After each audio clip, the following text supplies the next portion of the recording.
Episode Welcome. 319. We are here. We're back. It's when you said hello that reminded me of all this drama that's going on with the royal family this week.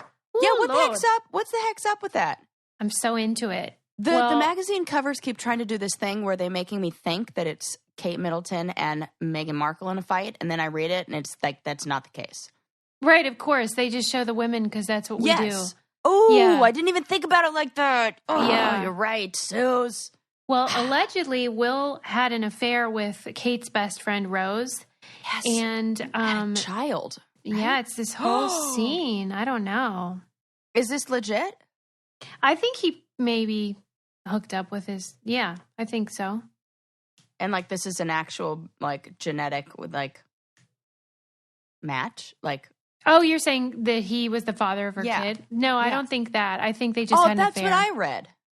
Well, maybe. That it was like there's another Oh my child God, out there's there. a bastard. I love it. Yeah. It's so royal and delicious. Uh-huh. I mean, I hope no one's in pain. I don't want anyone to, be in pain so that I can have fun. But right, true. it's an interesting story. Who knows? Yeah, so like what's the general feeling at the general the old feeling palace? is the general feeling is that Will had this affair with their best friend, and that Kate is upset, of course, but that Harry is upset as well because he's saying like, "Why are you being like dad?"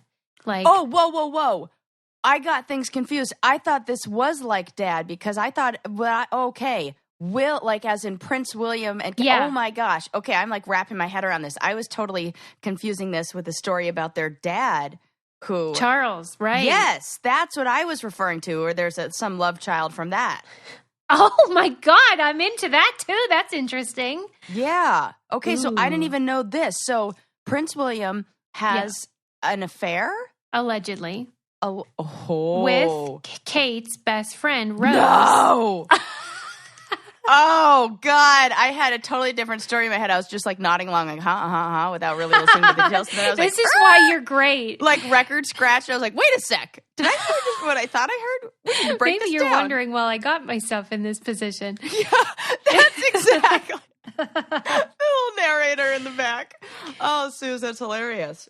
So Harry allegedly is sort of saying to Will, you're being just like Dad, you're going to wreck the family. And people all thought that the rift was about Meghan, but it's really about Harry being mad that Will is a cheater. Okay. Mm-hmm. Yeah. It's easier to blame the woman of color in the family. Gosh. Right? They sound like they really need a genogram to assess family patterns of dysfunction. Sarah gave Family me a life genogram one chronology. time. I did, didn't I? Yeah, I had to use you for class. Yeah, what did you diagnose me with? Yeah, I didn't diagnose you with anything. Get out of here. Probably, what did it? I don't know. Who knows? Probably a V code here or there. Like, I don't even know what that is, but it's funny. they're like the little, like when you can't diagnose somebody, they're like little extras that you like. Yeah, it's like something's cooking. Yeah. Okay, But yeah. so it'll be things like high emotional expression in family of origin or past history of child abuse from, whatever. Yeah. Or, insecure housing and things like that. Insecure housing. There was not a V code for picnic table in the kitchen. But we all know what it means. Trouble. Right. Okay, wait. Let's stay on task here because the royals are at stake. I am thinking about starting to hilarious. watch The Crown because I guess people love this. they've cast a Diana. Oh. So they're going to move into that era, and I'm into that era. Oh, yes. Mm-hmm, so Oh, I'll I probably feel get like on you board. should totally be watching The Crown. Yeah. This is like right up your alley. I know. I mean, I could have just watched that instead of marrying Adam. It would have saved me time. Same thing, right? Wait, before we started the show, Sarah was telling me about this thing about tattoos that I wanted you guys to hear. So I made her stop telling me so we could talk about it on the air. Yes. What is this story? Okay, so a friend of mine contacts me or sends me a message and it's like, hey, I just got this new tattoo and I'm having like feelings about like it. I feel like, you know, anxious about it. And I look at it and I just like, sometimes I'm like, I cry and I'm like, for no reason. I'm like, oh God, what have I done? And she's like, do you know this feeling? Like, and I'm feeling all worried about it. Like, does this feeling go away? And I was like, I know exactly what you're feeling. That is a real thing. And then I said, is this that. just regrets? Right. But you said no. Yeah. Not exactly. So it could be for some people. Like if you're somebody who gets like a misspelled tattoo on your cheek, for goodness sake, or something crazy like that. No regrets.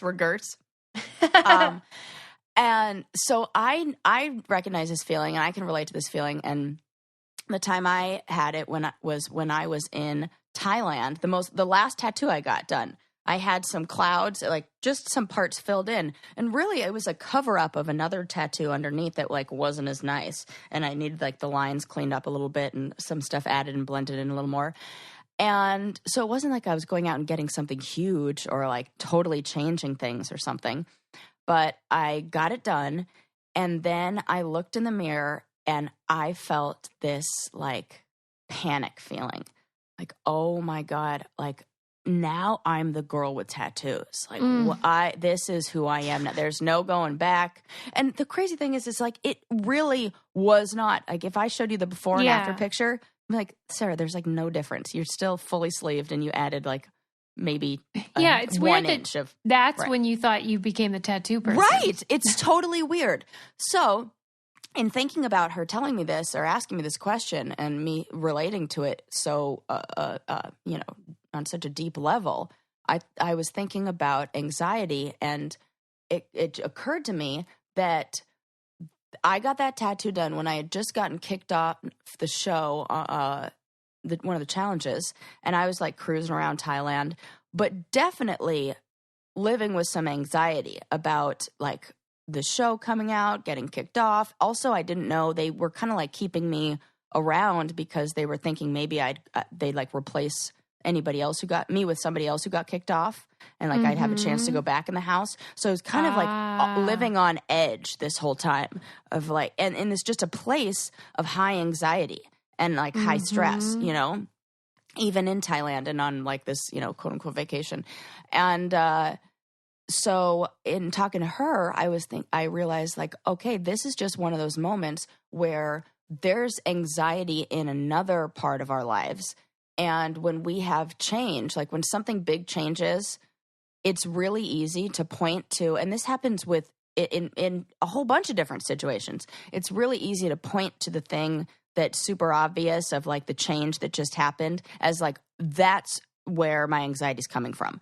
Like your brain and you have this, I don't know, this innate desire to make sense of your emotions by finding the source of the anxiety, or being able to point to something. Like it takes it takes the feeling off of like the self, and it's like, oh well, I know why I'm feeling like this because, you know, I got this new tattoo, or I'm feeling like this because, you know, whatever. But I used to have it, and when I really started unpacking this whole idea was in looking at my fear of fire and the house burning down.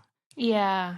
And I had to say, what, like every time I left the house, everything's fine. And what are you really scared of right now? Yeah. Where is this anxiety really coming from?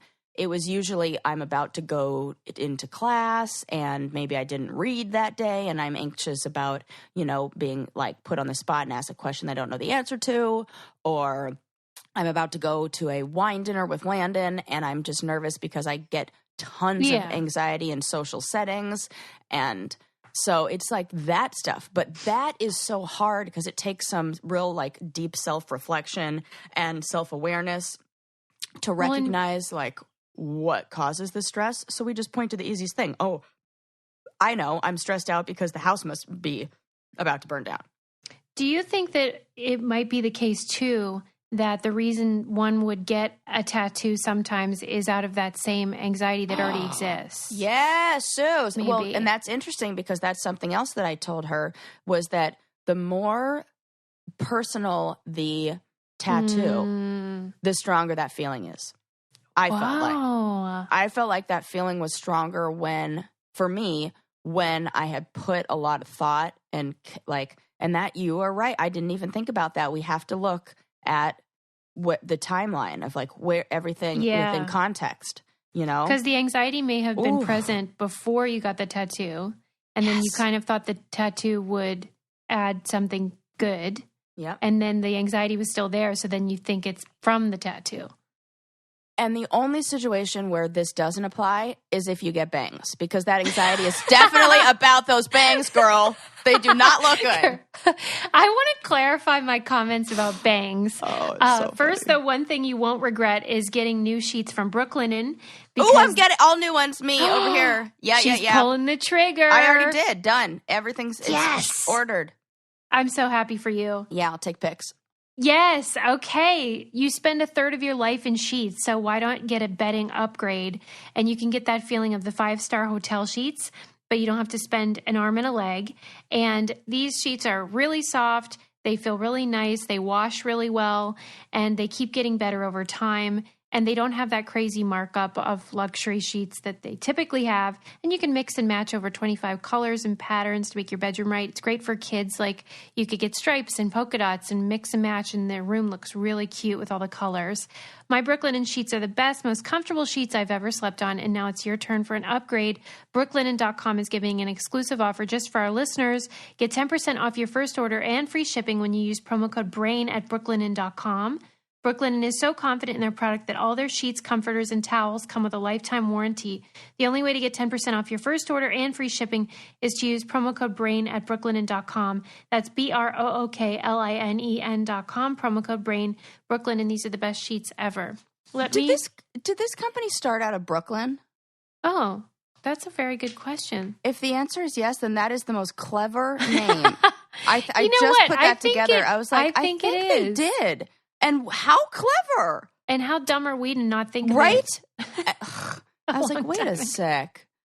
Wait a second. Okay, let me clarify my bang comments. Yes. Because, a lot of our brainiacs have bangs, and they were like, what, Suze? How could you? So I've never looked at anyone with bangs and thought they look bad. I never am sitting around thinking, you look like garbage. What I think, though, is sometimes when people don't have them and then cut them, right. And then you see that first picture of them and you think, oh, they looked better before. Yep. It's more of like the shock of it. Yes. I've been there. Yeah. Rather on than both me ends. hating bangs. Yeah.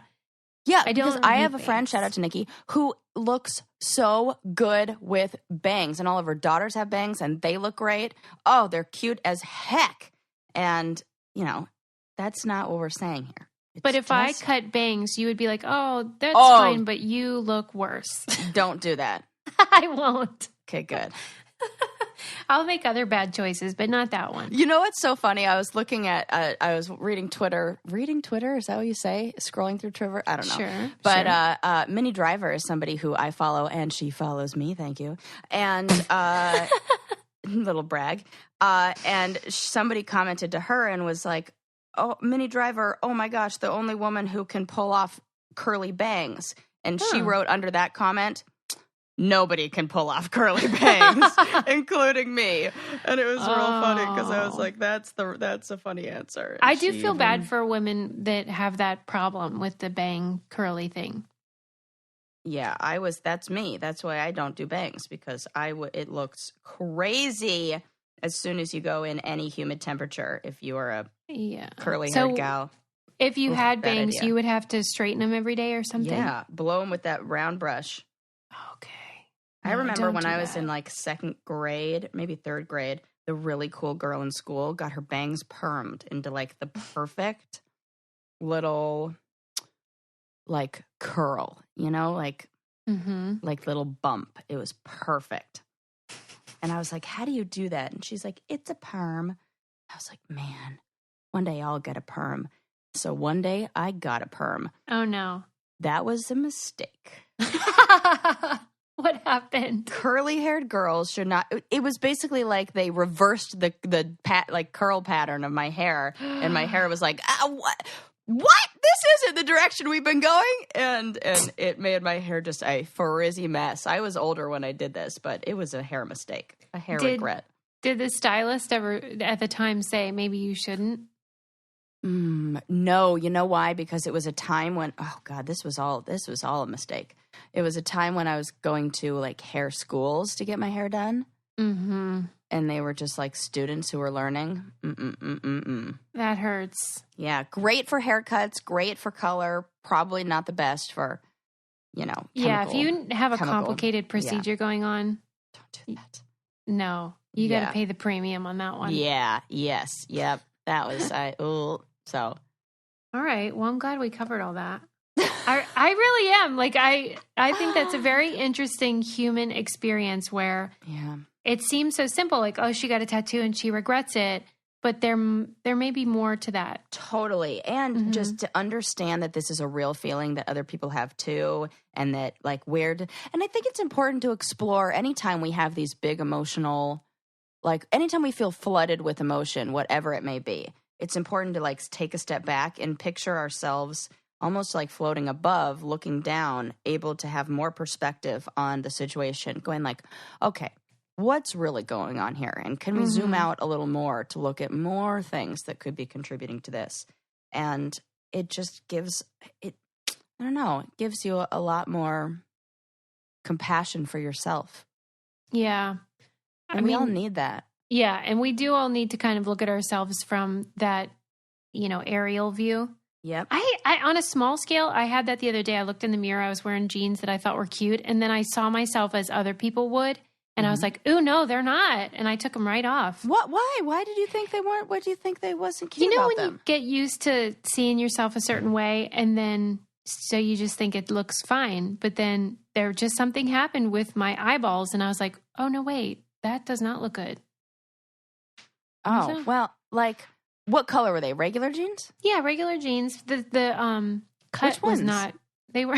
I don't believe it. I just don't believe that you look bad in any jean. You're like the jean queen. You need like the right length and all that. It's a real science. Yeah. How do we feel about those new cropped ones? That is exactly what I'm talking about. Okay, this is a problem because I just bought a pair of those shoes. Oh no! I'm really hoping that the mirrors at H&M weren't playing tricks on my ass, and I mean that literally.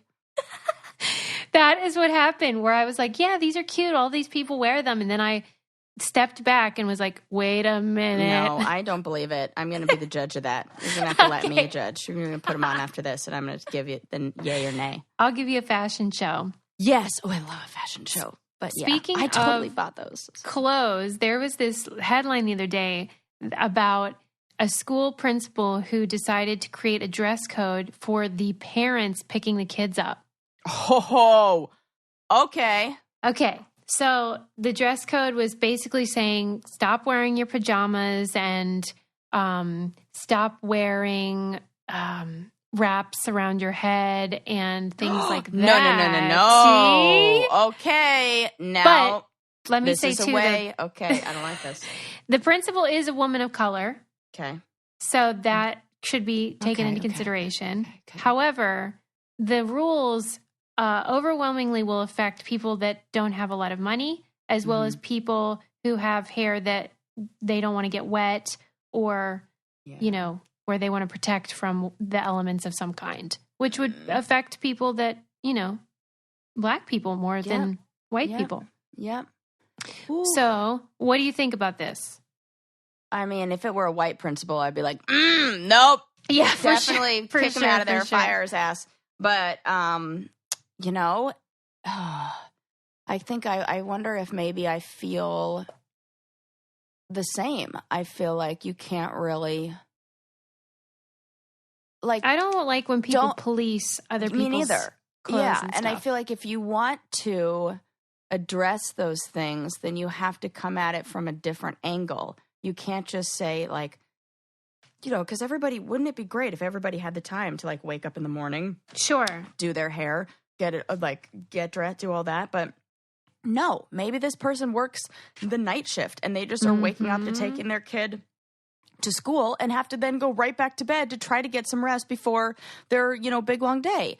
Like, if you want to address those issues, then come at it from the other side of like, okay, now we provide childcare in the morning, or like something like that that's addressing the actual problem, not the symptom, not the, you know, people's reaction to, or people's, I don't know, whatever you want to call it. But yeah, I don't like the policing either. Yeah, I mean, I think the intention maybe was fine, where maybe it was really out of control and people were rolling up in things that weren't really appropriate. Yeah. But it's a fine line, and you could maybe encourage people without policing explicitly. Or what if instead you made it mandatory that parents attend a little workshop or meeting or whatever it is on image and like body language, and put it, like, teach it in a different way, so you're talking more about how we, like, what we model to our children.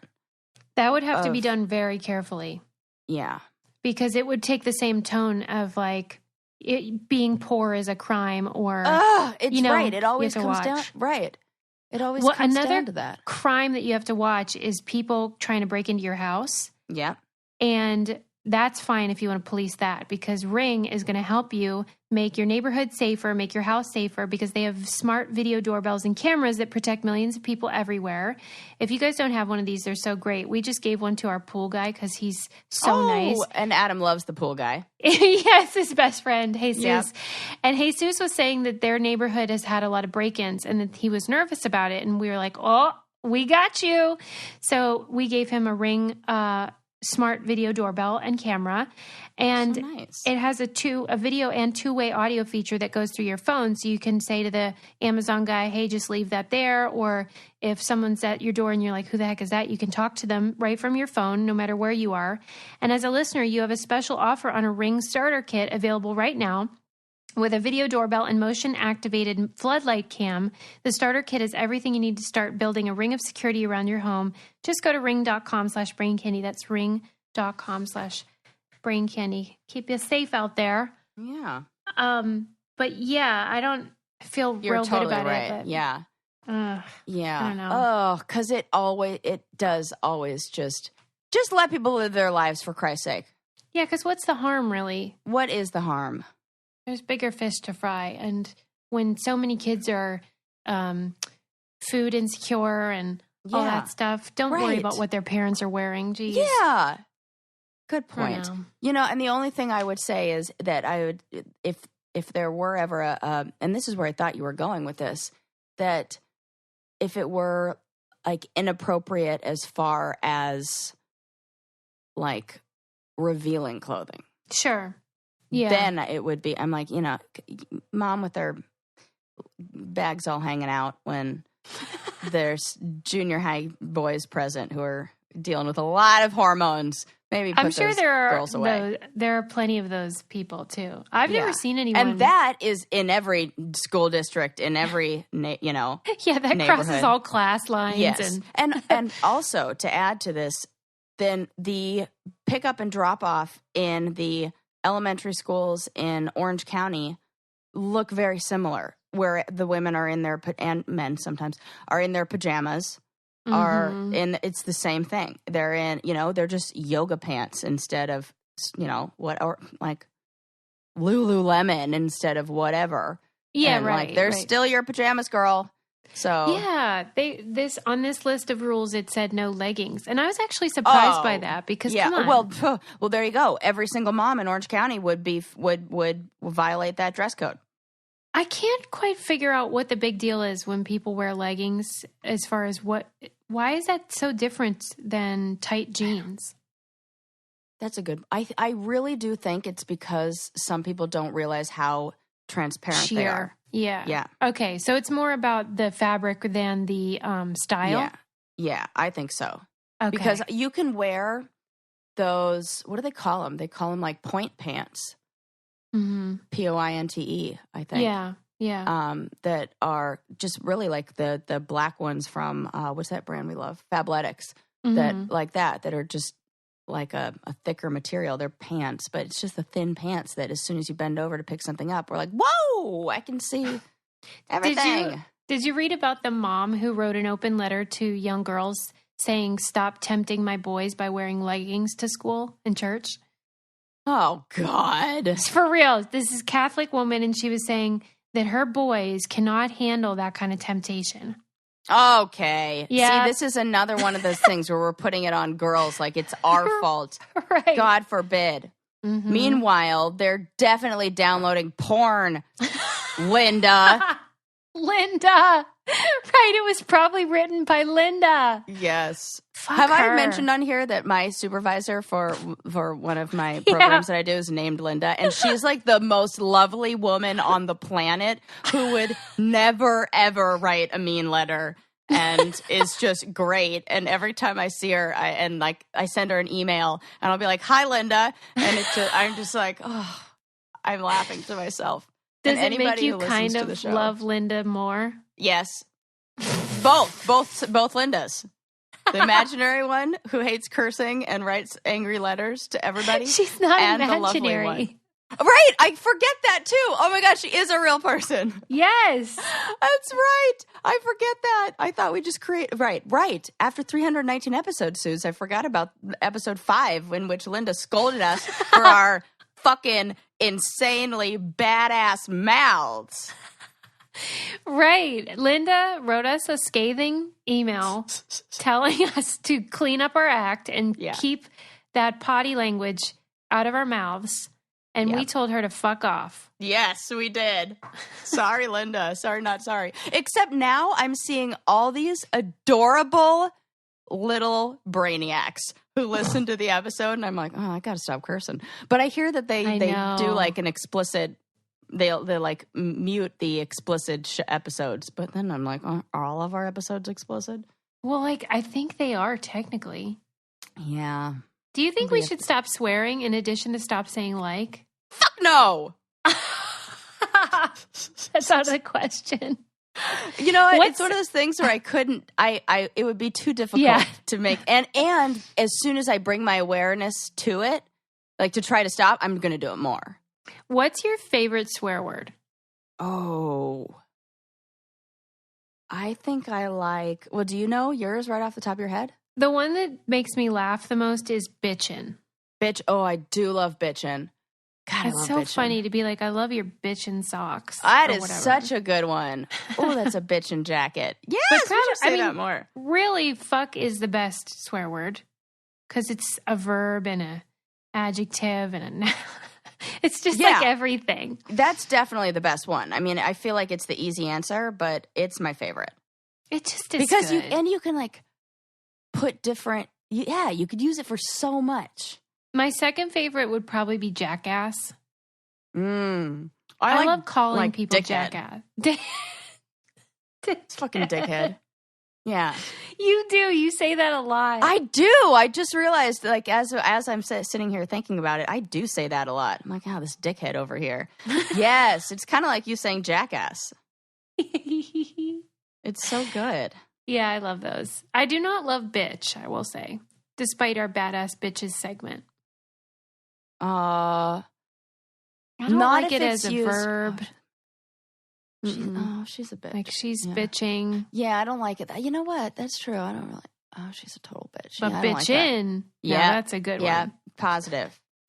Yeah, I mean, really, like any swear word that you can turn into a compliment or like make it positive, I'm down. I'm down for that. Yeah, it's fucking great. Yeah, badass. Yeah, all right. Yeah. We're keeping things positive with our profanity. Yes. Okay, I like it. I went to this is totally off topic, but took Matt Neroni to a podcast taping at the Hayworth Theater. It was Harmontown, which is hosted by Dan Harmon, he was the showrunner on Community, and he's this quirky guy. And it was really fascinating to watch because they picked 2 people from the audience to come up and talk. It was just sort of random, and they both happened to be women. And I was so bummed out because the guys they have the host and then his sidekicks, and they're all very funny, and the girls weren't. No. Yeah. And here's my theory, because I think that, this argument about women aren't funny, I think that women are so trained on to be an audience and to be the one who laughs at the jokes and like just goes along to get along, that affectation is very difficult for most women to overcome.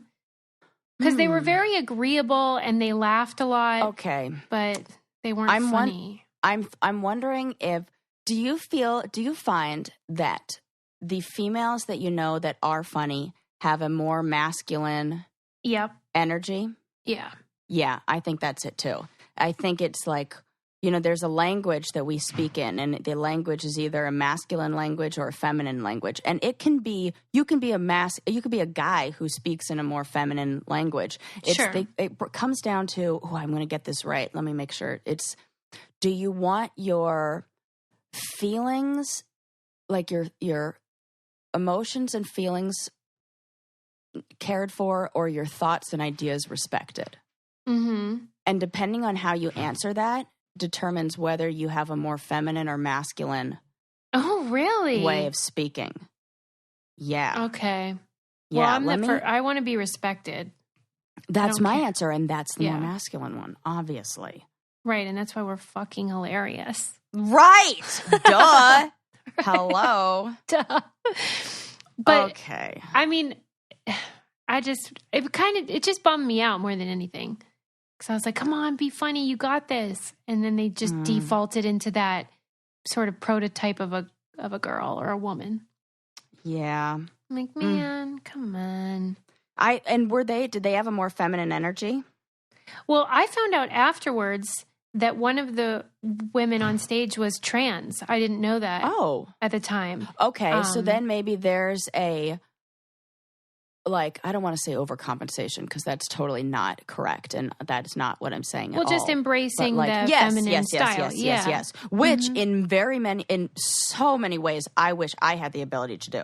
Mm-hmm. Because I would love to be more feminine and be more in touch with that feminine, way of speaking and living, and and also when you're coming from that place, the feminine place, you're better at receiving things. You're and usually to be way receiving nicer. That. Yes. Yeah. And usually women are who when they aren't like this are like giving, and then feel like they don't ever get anything back. Yeah. Because you can't, if you're giving all the time, then you're not setting yourself up to be receiving. Mm-hmm. And it takes a lot to switch those things in our minds. Well, if you're doing a lot of sending, what I would encourage you to do is use stamps.com. Mm-hmm. I just want you to be like, that was a good segue, Suze. That was an excellent segue, Suze. No one really has time to go to the post office. You're busy. Who's got time for the traffic, all that jazz, lugging your packages in? It's a hassle. And that's why you need stamps.com. It's a time-saving tool for small businesses, but really anybody that just ships stuff from your house, because you print out the postage right there, no matter what size or where it's going, and then slap it on your package and put it in the mailbox, and you can get 5 cents off every first-class stamp and up to 40% off priority mail. And it's a fraction of the cost of the expensive postage meters. It's a no-brainer is what I'm saying. Yeah. Saving you time and money. That's what I'm here for. And right now, our listeners get a special offer that includes a 4-week trial plus free postage and a digital scale without any long-term commitment. Just go to Stamps.com, click on the microphone at the top of the homepage and type in Brain Candy. Stamps.com, enter Brain Candy. It's so easy. You will love it. So to speak more on this, feminine and masculine side. Yes. I was looking at these notes that I have from this love workshop that I went to and did with this woman, and it's talking about almost like a yin and yang, these two things complement each other. And when you have two people who are coming from a masculine energy in the relationship, it repels two north ends of a magnet, and the same thing if they're both coming from the feminine side. And so the energy of the feminine one is passive, patient, and vulnerable. And the energy of the masculine one is to compete, conquer, and control. Oh, my God. I know. The action of the feminine side is to receive, be available, and respect. And the action, and like give respect, and the action of the masculine side is to give, protect, and cherish. The intention of the feminine side is femaleness, physically well, and relationships. And the intention of the masculine side is maleness, mental wellness, money, and sex. Oh, man. Yeah. Wow. What are we supposed to do with this information? Just know it? I think like there are ways to almost train yourself in the way that we speak to cater to whatever energy people are giving us. Mm-hmm. And, to kind of recognize, how am I asking this? How am I, like, in order to, kind of like get what you want out of relationships, Yeah, it's very insightful just with dealing with people, especially in the workplace or whatever, just to know what's at play. Yeah. And even like saying things like changing how you speak from would you mind if I did this? Could we do this? Would it be all right to do this? To I want blank. Do you want blank? And when you speak, okay, so like the first one I said is coming from that feminine voice of, would it be all right? Would you mind? Would you like?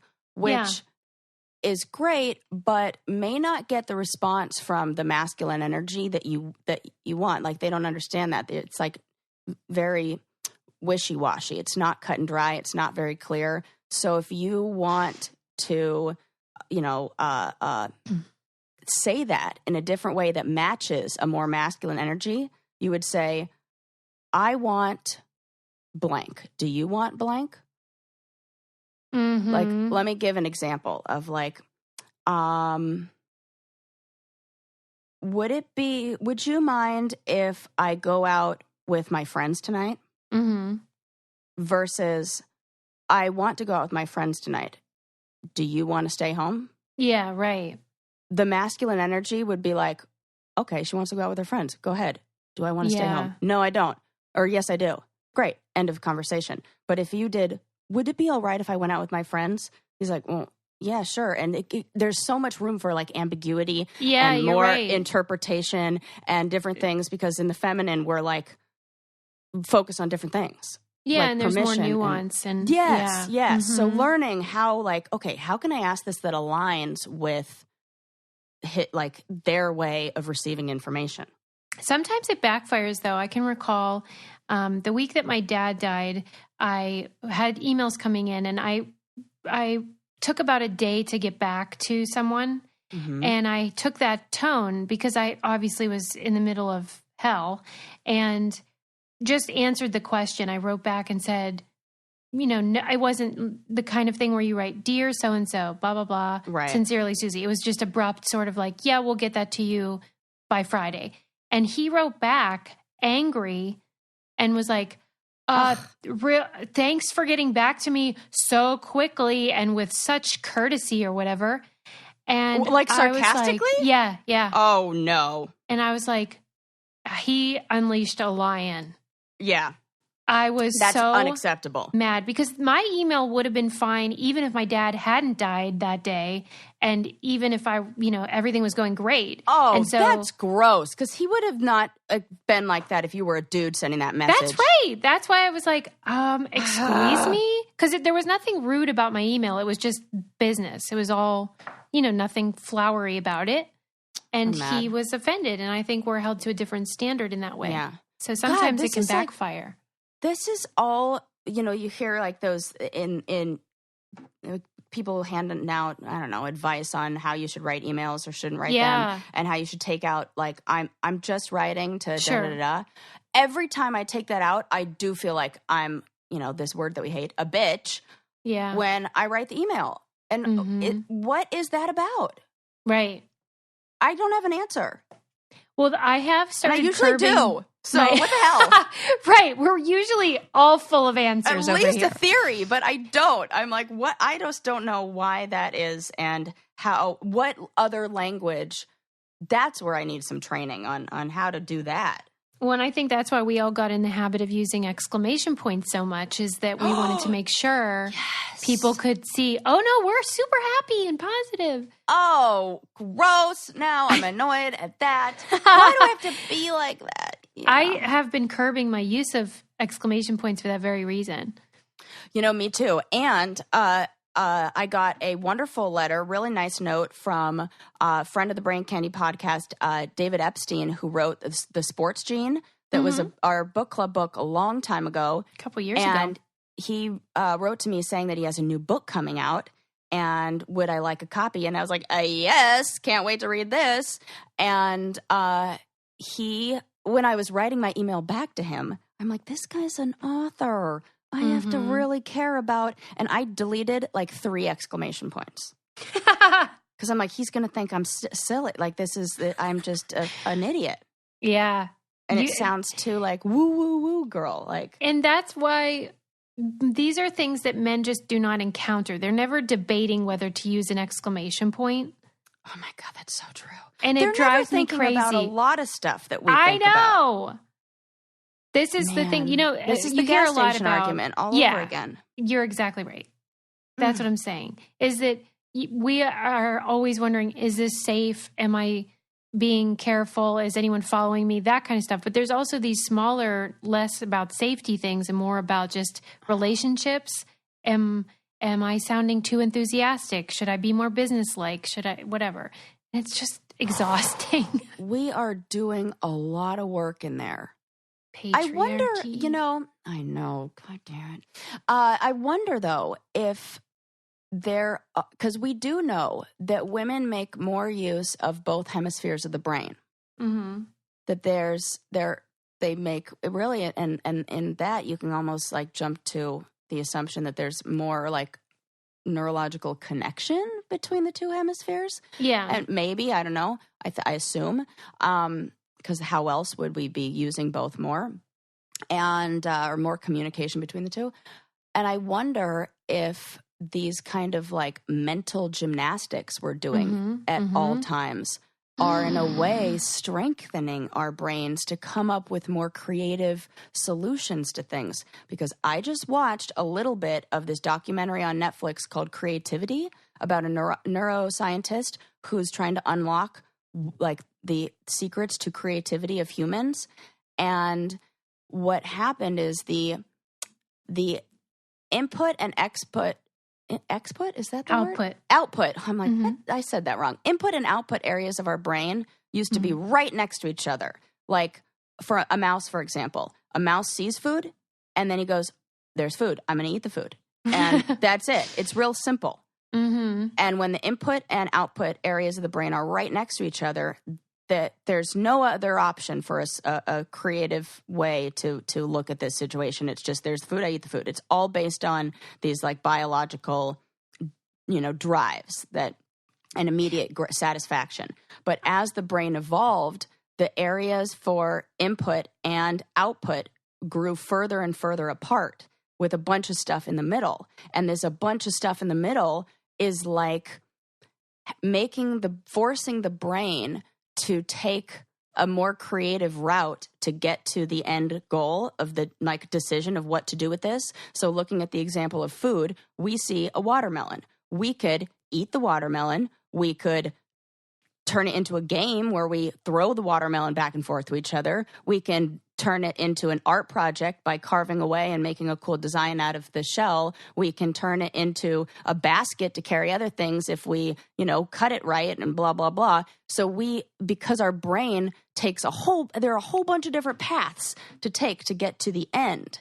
And so I wonder if as women, when those parts of the brain are like our brain's just doing more work, that maybe it's strengthening other areas and they, increasing our abilities for like communication, creativity, ability to come up with like interesting solutions to problems, like our ability to plan ahead. We know women are much less impulsive and are like one of the fastest growing like groups of like millionaires and even billionaires because they're better long-term investors because they have more foresight and don't act as impulsively.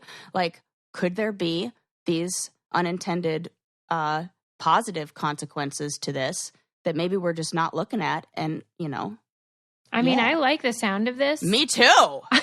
So I'm going to say yes. Yes. I'm also going to say yes to Liquid IV because it's so great. It hydrates the heck out of you. Yeah, rehydrate your brain. Whether you have jet lag when you're traveling, you can throw it in your luggage so you can avoid that shenanigan. You go into the festivals. Who's doing that? Not me, but they seem like they need to keep hydrated.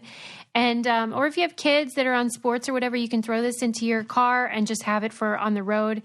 Liquid IV hydrates you 2 to 3 times faster than drinking just a bottle of water. And it has vitamins in there, keeps your body ticking, the essential vitamins, including more vitamin C. And they have a nighttime one I told you guys about. This my husband's I still want to try that. Yeah, it's really nice if you want to get into that mode of like, it's sleepy time and I need to hydrate before going to bed, and it gets you all cozy. I love Liquid IV. I know you guys will too. Right now, our listeners get 25% off at liquidiv.com when you use our code BRAINCANDY at checkout. That's 25% off anything you order on Liquid IV's website. Go to liquidiv.com and enter my promo code BRAINCANDY to get your savings and start getting better hydration. That's liquidiv.com, promo code BRAINCANDY. Don't wait, start getting hydrated today. And as I was speaking, this is a true story. I should take a picture. Adam went outside to say hello to Jesus, the pool guy, and he took him a Liquid IV. Hi, Adam. Oh my gosh. Yep. Yeah. There you go. Anyone that comes over, like my makeup artist, anybody, he's like, here, take these. Would you like a Liquid IV? For real. So it's so cute. Yep. Anyway. I keep them in my bag at school, and they're always like my emergency go-to self-care at the halfway point of the day. That's right. I'm like, have you had any water today? And the freaking water machine at our school is broken. Well, what? So I got to double up on my Liquid IV. Because, right, that's necessary. Right. It's like they installed one of those like, water purification, fill up your water bottle right here, and it counts like how many bottles it's filled. Like everybody's seeing these machines everywhere. The thing has been broken for like 2 weeks. Okay, what's going on? Yeah, and you know what I had to do? I had to buy bottled water the other day. And you know what that costs at my clinic? Yes. One of those regular bottles of Dasani. Oh gosh, no, too much. I would be really pissed then. $175. Yeah. That's a lot. That's a highway robbery. $175 for water. In Thailand, you know what a bottle of water costs at 7-Eleven? No. 12 to 24 cents. Because they recognize people need this to stay alive. I mean, right. You should just fill up your bottle and then go in with water. Do you not? Yeah, but I'm there for 12 hours. No, right. Okay. You know? Does the actual fountain work or just not the filtered one? The fountain, don't get me started on that thing, does that annoying thing where the water comes out at such a low pressure thing that you can't get your water bottle at the right angle to get underneath it because it just dumps out whatever it just filled in. Yeah, that's not okay. Yeah, unacceptable, Chapman University. Chapman, we're furious. I am paying so much. The least you could do is...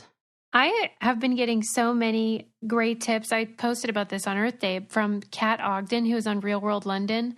Oh. She's doing like an Insta story every day for Earth April. It's over now, of course, but I was riveted. One of the things, and Easter's over, so this doesn't apply exactly, but she was saying for Easter, she was going to you go online and you look up like, here's how to make a Lego lion or a Lego giraffe or something. Yeah. And then you get a little Easter egg and you open it up and you put in the Legos you already have that will create that animal. Oh my gosh, that's genius. Genius. See, we're talking about a woman. She's a genius. Okay. Yes. Yeah. We said it. And that way the kid's happy because you guys can make this little cool thing together. Dude. You didn't buy anything new. I love repurposing stuff. And the kids will not even know and not even care. And how fun will that be? Mm-hmm. And I'm it sure doesn't you have can to just go be for online Easter. And like find how to do it and print the little instruction. Like, yes, I guarantee that's what she does. Yes. Okay. Mm-hmm. This is like creative parenting. So cute. I love it. Me too. I was really inspired by her every day with her ideas because I thought this will make people's lives better. It's helping the earth, and it'll save you money. I went to one of the most fun birthday parties I ever attended as a child. I can remember every moment of this birthday party to this day. I must have been 6 or 7 when I went, maybe 8, probably 6 or 7. Mm-hmm. And all the mom did was get a whole bunch of bubble wrap, like halfway used bubble wrap. Yeah. And covered the whole floor with bubble wrap. Oh, that's brilliant. That was it. And we had so much fun going around, just jumping around, popping all the bubbles. This was like trash. That is so good. I'm going to tell Kat. Yes. Could you imagine if you are throwing a party for like 3-year-olds, 4-year-olds, 5-year-olds? Oh my God. You can really take all of your Amazon boxes, put them all out in a big tower, cover the floor with the bubble wrap that is like still good, that was used to stuff these things that we know we all have a pile of in the garage if you're anything like me. And that's it. $0 birthday party, recycling everything. And maybe even more fun idea, you put out a bunch of like crayons and stuff, and then they decorate the boxes and they can make a whole bunch of stuff out of it. Right, because if you use crayons on cardboard, it creates a wax, and then you can slide down the cardboard really fast because it's all slippery too. Look at this. We didn't know about. Yeah. Okay. So that's fun. I just think that's so cool. And you don't have to worry about like kids ruining whatever cool, beautiful things you've put out. You just let them run amok. Yeah. And like thinking of, I have a friend, Corey, shout out to Corey, who, for one of her kids' birthdays, this was so much fun. She just set up an obstacle course for them at the park with like stuff that she had around the house, like a wood, like a 2x4 and some cinder blocks. And she made a balance beam. And then she like just easy stuff that was laying kids around. Love it. They loved it. It was so fun. It was like a whole ninja course, and they set it up like Ninja Turtles. She made them all Ninja Turtle shells, like out of, I want to say it was like, it was those turkey pans, like the foil turkey things that you use. Yeah. She spray painted those green. That's created smart. Like a little strap for them, and all the kids were wearing like colored turkey, pans, and then they had Landon come out dressed in because Landon's so good at being like, he used to do that as a job. He was a character at birthday parties who came and did balloon animals and stuff. So all of our friends take advantage of that and still put him to work. And he came out dressed as Master Splinter and put them all through the most adorable ninja training course, like training class. He was like, okay, before we attempt the obstacle course, we must go through the turtle training. And like, first, let me see your karate chop and let me see your high kick. And all the kids did it together. And it was so cute. And it was like maybe a $50 birthday. That's what I'm saying. Like maybe a little more, but still for how much they charge at like these other places you go to, or, they're like, that'll be an entire month's worth rent. Yeah, and if that's your thing, great. But why not try to, keep it cheap and cheerful and save the earth? Yes. That's what I'm saying. I love it. I'll post a video of that really cute. I have like a clip of him doing that little ninja course. And he like somersaulted in and definitely hurt himself. And then just like played it off. I'm like, I love that man. See, that's really fun. I love all that. Yeah. And it's more memorable, too. I bet the kids will remember that before they'll remember, I went to this bounce house thing, whatever. Yeah. It'll be like the bubble wrap birthday party.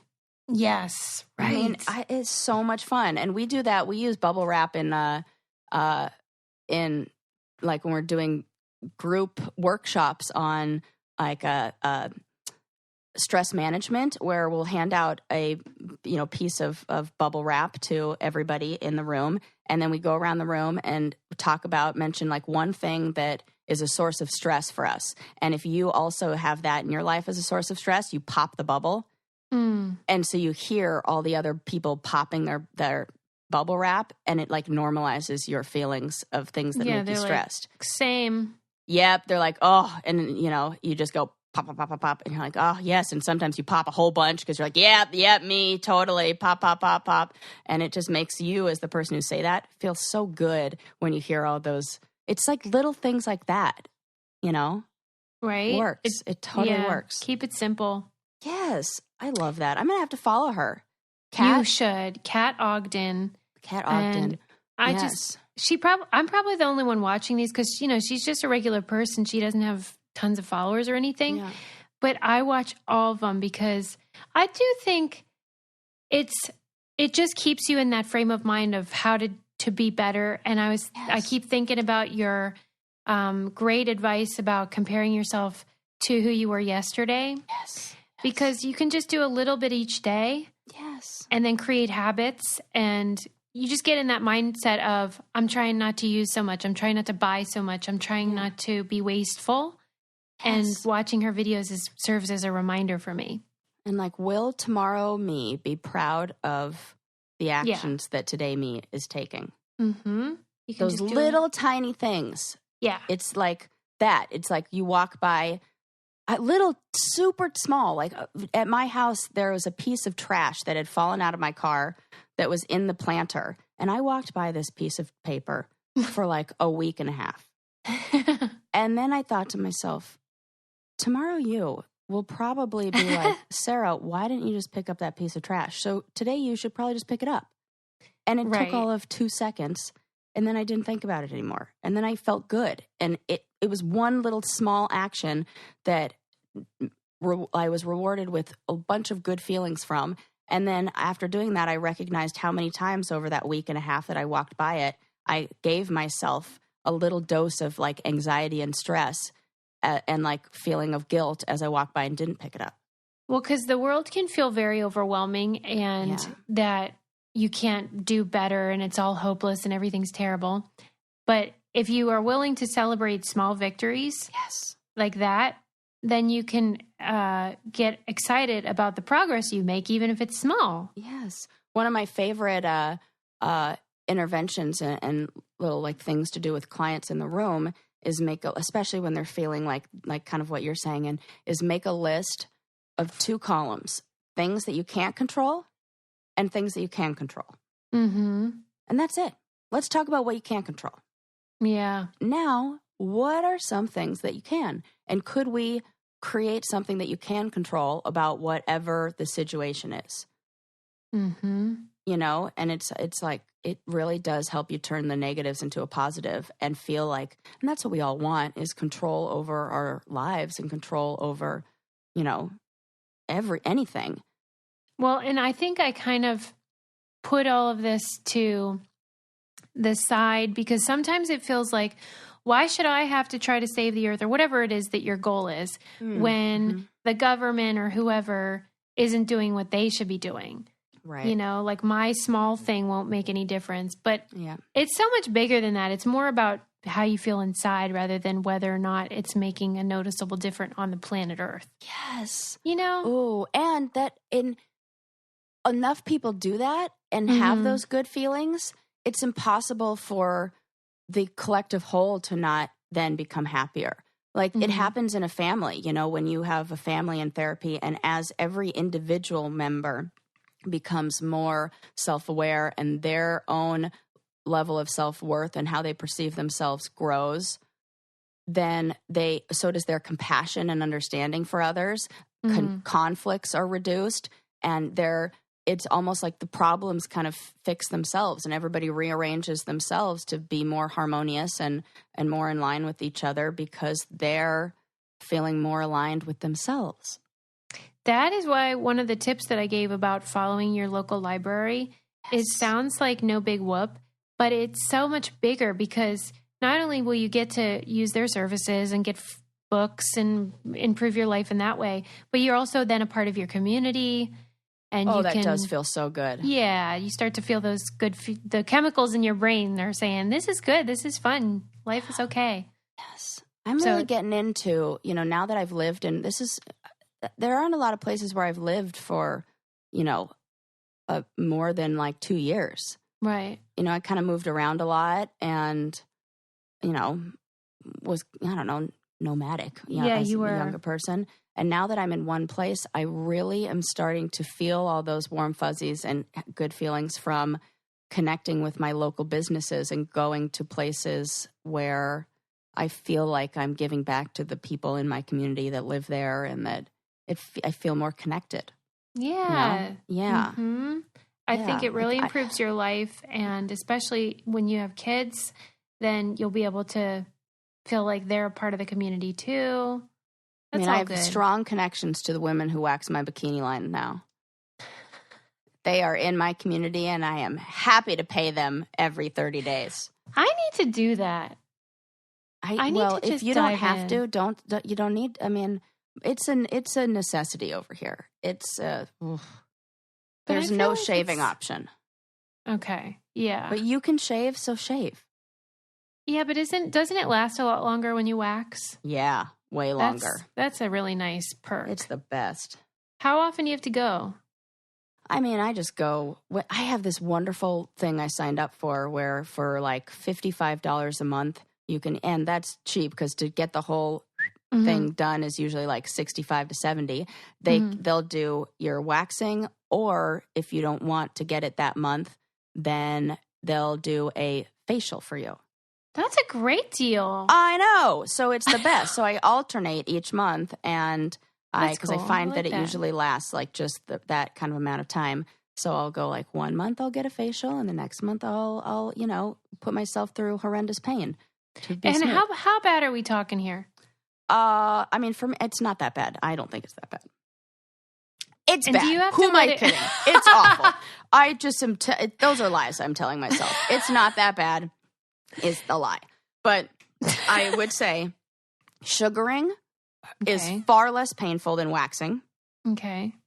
Because it uses like this, material, whatever, that doesn't, sugar-based stuff that doesn't stick to your skin the same way waxing does. Like waxing can remove like the top 2 layers of your skin, really. It's like... Good Lord. Yeah, and the sugaring does not, and it like slows the hair growth. Like I did it for a while on my armpits, and then afterwards, after like a couple months, there was way less hair, and then I just stopped doing that, and then I started shaving, and then it grows back. But they say if you just keep waxing, then you won't have her. And somebody like you who has such fine hair, if you started waxing, I bet in 6 months you wouldn't even have to do it anymore. It would be like little touch-ups. Wow. Now that's you have reason such fine to do hair. it. Yep. Well, but how long do you have to let it grow before the appointment? At least the grain, like it should be about the size of long grain rice. I know that's very specific, but it always helps me. Okay, I'll keep. Because I was like, it's 1/8 of an inch. No, that doesn't help anybody. I couldn't tell you the last time I had that long of a hair in that area. Because you just shave it? Yeah, every day. Oh, wow. Oh, my God. That sounds like that would be just so much pain for me. Well, I mean, really, we should wrap it up. I know you're getting excited, but we should probably just say goodbye to our friends here. We'll save it for another day. We'll save it. Because, we have lives to live, Sarah. That's right. And so does everybody else, I guess.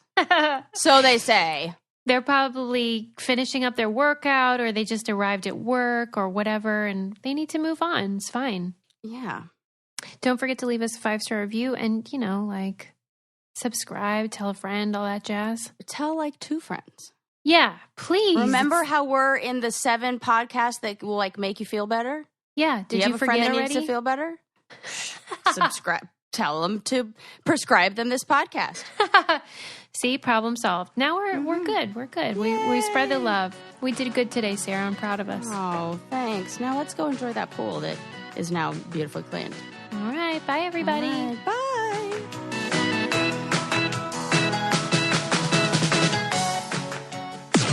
This podcast is brought to you by Wave Podcast Network.